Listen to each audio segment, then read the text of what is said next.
中国社保新政的恶果来的还是太快了，它居然让一些低收入家庭陷入了夫妻双双失业，马上就要经历饥荒，要为吃饭发愁。这在21世纪的中国，你敢相信吗？在上世纪的60年，确实有些中国家庭一家老小的生命按天计算，这样黑暗的日子会在中国再次上演吗？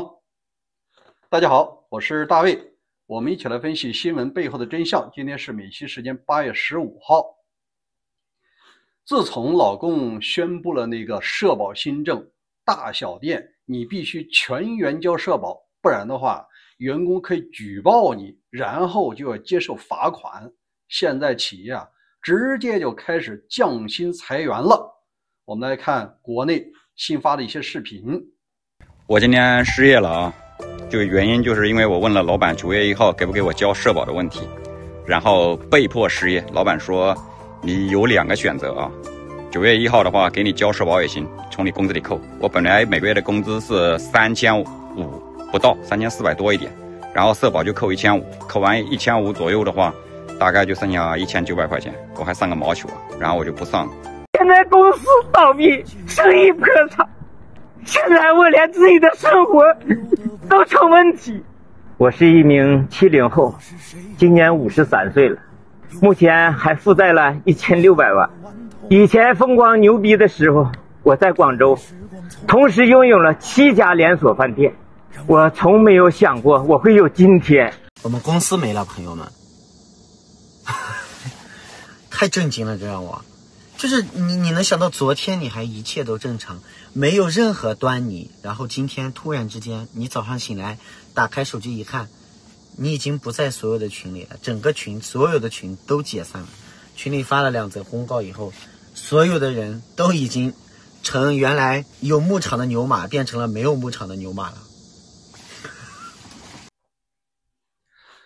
通过刚才的视频大家清楚了，企业家确实是扛不住了，不光是小企业，大企业他也扛不住。比方说中国咖啡界的招牌企业瑞幸，他老板也算了一笔账，来我们看一下。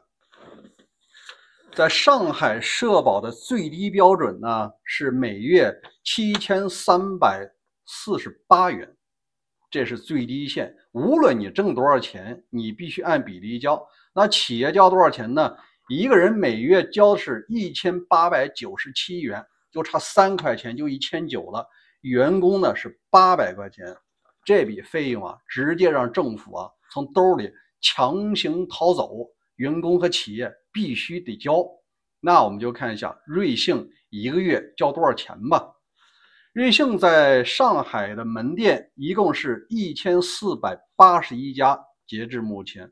如果按照这个规则，每家店呢它至少是4个员工，你想两边倒吧，每次至少一个收银的，一个打咖啡的，那这4个人如果都交社保1000多家店，它每月增加的成本就是1200万。瑞幸是曾经上市公司，它一年利润有没有1个多亿？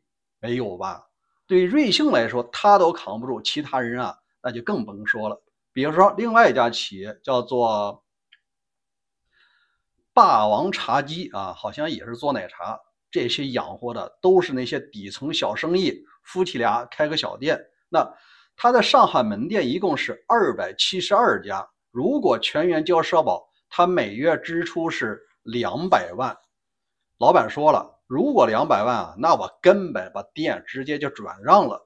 至于员工去哪儿我不清楚，反正我可不想赔钱。所以说老板扛不住，失业的人自然就多了。既然这是恶果，那对于普通家庭会是个什么情况呢？现在有些家庭实际上已经进入了饥荒，就是为吃饭发愁。我们来看下面2个案例。一个呢是河南一家7口到了餐馆就点1碗面，这在去年前年你敢相信吗？而现在它真就发生了。我们来看一下。美女，咱为了不影响别人做生意，咱出来聊来。咱出来聊如何？我给你出个视频没事你2个大人带了5个孩子过来，你点了1碗面，就汤啊，加了2次面了，第3次了不加了。牛脸给我个差评，就这啊，一共是点了5个，1、2、3、4、5、6，还有个女的7个人啊，7个人，在我这儿点了1碗饸饹面，头2次加面俺都没说啥，像那小孩的，第3次又加面去了，我不该加面了，牛脸就给个差评啊，就这个女的还报警了。好，我在门口等着你报警。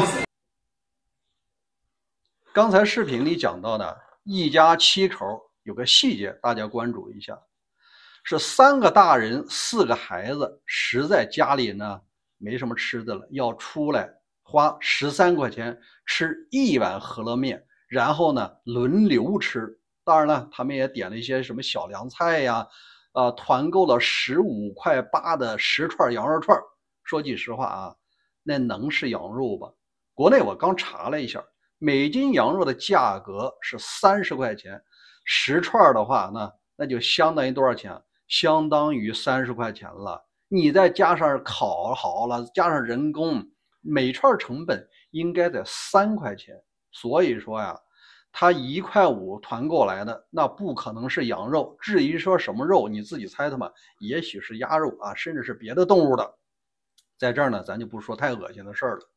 总而言之啊，底层互害已经出现，因为他在想，我一家老小连饭都吃不上了，你好歹还经营一家店吧，那我不吃你吃谁？总不能向政府去吧，我也没这个能力，所以说才会出现这样的底层互害。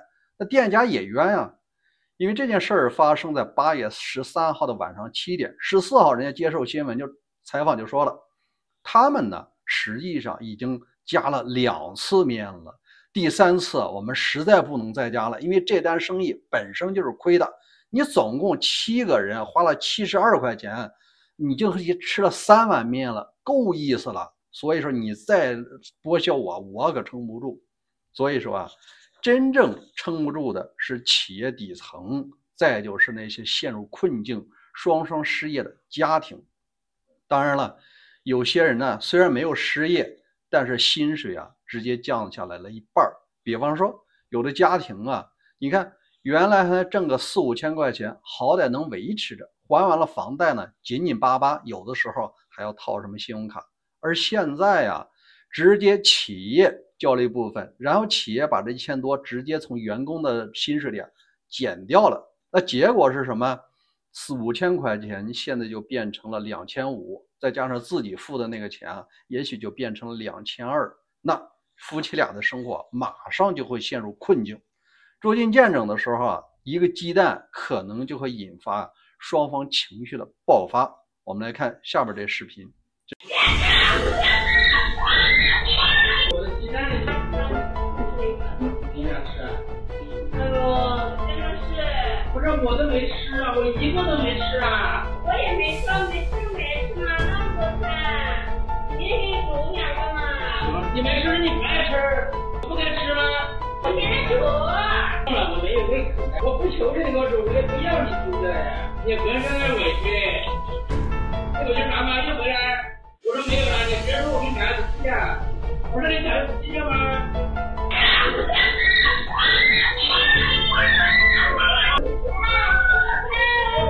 这是发生在四川的一个事儿。在刚才视频里我们看到了，夫妻俩确实是为了1个鸡蛋吵起来了，把桌子都掀翻了，这日子简直就是没法过了。当然了，也要考虑一下，这位佛山的小女孩不顾父亲的反对，24岁的时候就远嫁到了四川，没想到呢是这个结果，居然连答应的婚礼一直都没有落实。现在我认为离婚啊也算是解脱了吧。当然了，这个家庭不就散了吗？最无辜的仍然是那些孩子。因为你看啊，看到自己的姑姑啊，因为2个侄儿嘛，暑假是来投奔姑姑的，看到姑姑受委屈，对这孩子伤害有多大。上一个故事里我们讲到的，3个大人带4个孩子吃1碗面，这面得轮流吃，这种拮据的生活对这4个孩子性格的养成造成的伤害有多大？实际上，底层互害还是轻的，本质上这就有点像易子而食了。大家底层互害啊，本质上就是易子而食，互相伤害罢了。在上世纪的3年灾害期间啊，其实没啥灾害，本质上是人祸，而天灾啊几乎是没有。那我们就给你扒一下啊，那个年代有相当多的家庭的日子，生命是按天计算的。杨继生先生写过一本书叫《墓碑》，讲述的就是大饥荒时代的回忆。有些人讲的呀，村里边呢食堂那水啊清汤寡水，一家老小根本就不够吃的，但你自己呢又不允许做饭，这些人饿的是前心贴后背，那怎么活呢？必须得走过来呀。所以有些人只能到田地里采野菜，野菜也很快就砍光了。那接下来什么？就不得不吃田鼠。发现一个洞的时候啊，一帮孩子拿着口袋等着田鼠，因为啊当时做个测算，一个田鼠要切开啊煮熟了以后啊做成肉汤，那真是老鼠汤啊，一次只能喝1小碗，维持1天的生计。一只田鼠可以维持5天。你看，当时一家老小的生命就靠着田鼠。当有一天田鼠都被人抓光的时候啊，这个家庭一家老小无声无息啊，门就不开了，一家就团灭了，户口本就没了。这种事儿，杨继生先生的原作里啊有大量这样的案例。这儿还不是最严重的，最严重的还是骨肉相残。历史书上讲的易子而食，那好歹还换一声是吧？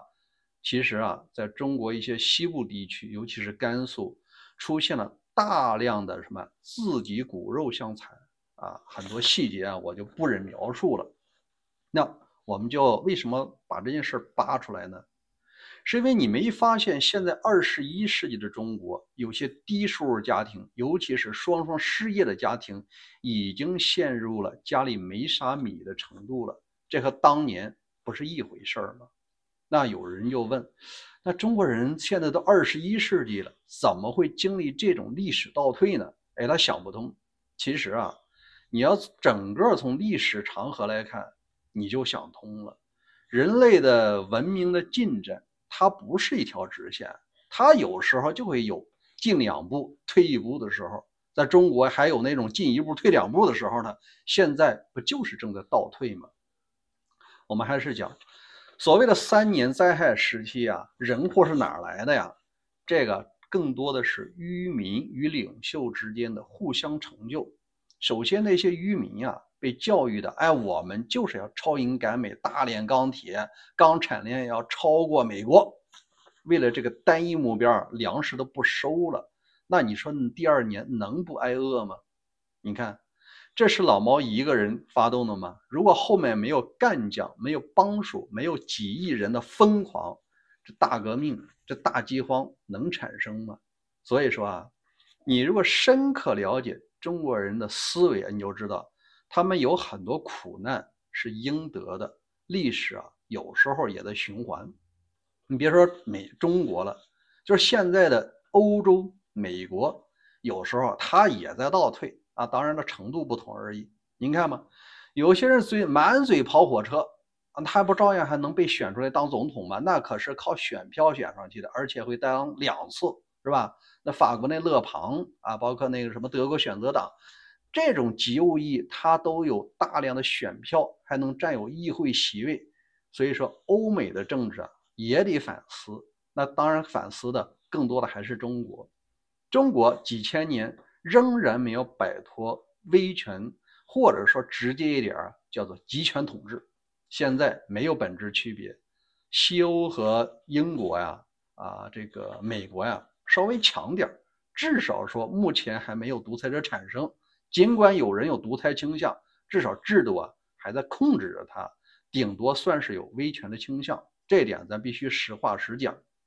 但又回到咱们中国，21世纪了，有些家庭揭不开锅了，甚至是说孩子呀没吃的这种事儿，该怪谁呢？在这儿我想分享刘晓波先生的感悟。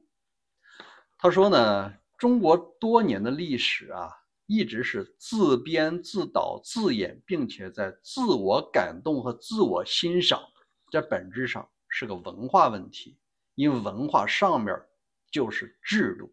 所以说啊，很多事儿会再次重演，你也不要有什么意外。当然了，有很多朋友讲，你讲的是不是过于悲观了？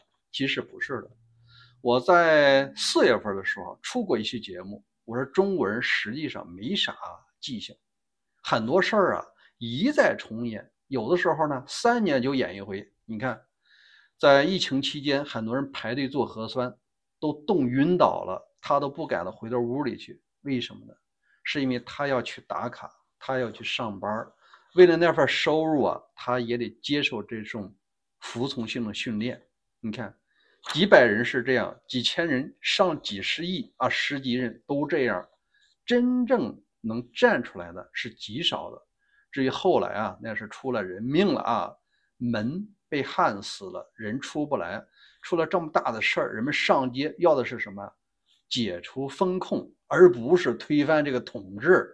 一个人啊，维护自己的权利到起义到改天换地啊，这里面有108000里的距离呢。所以说我们应该理性的看待这件事儿。啥时候有转机啊？也许呢还有个10来年吧，因为一个人的寿命呢，他可能啊也进入了倒计时，那我们就等着吧。但是仍然在墙内的朋友们将会经历一段非常黑暗的时光。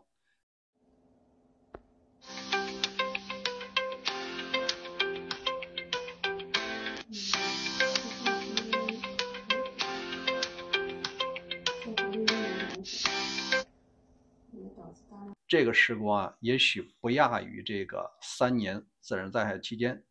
当然了，那有什么迹象能够表明正式进入这种年代呢？一是周边的弱势群体啊陷入了饥荒，为吃饭发愁，房子被银行收走了，扫地出门了啊，亲戚朋友大家谁也接济不了谁，能过好日子都不错了。所以很多人一家人选择什么？自尽，揭不开锅了吧，总不能到菜市场捡菜叶子吧。既然这种活法，还不如了结了呢。这种事儿呢，以后可能会多出现一些。第二呢，是治安的持续恶化。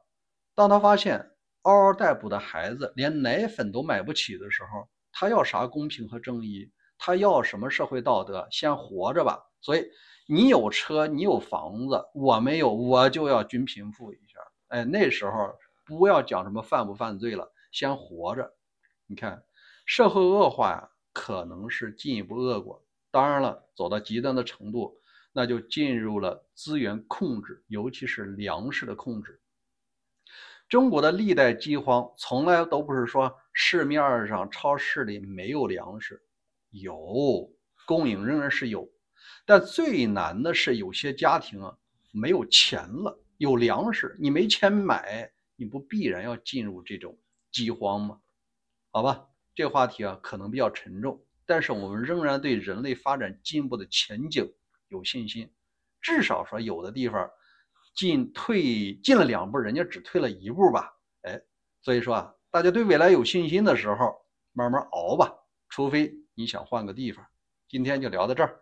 最后啊，我也诚心的问一下各位，您觉得在21世纪的中国有没有可能进入新一轮的饥荒？好，大家把答案打在留言区，咱们明天见。记得打开大卫的小铃铛，明天见。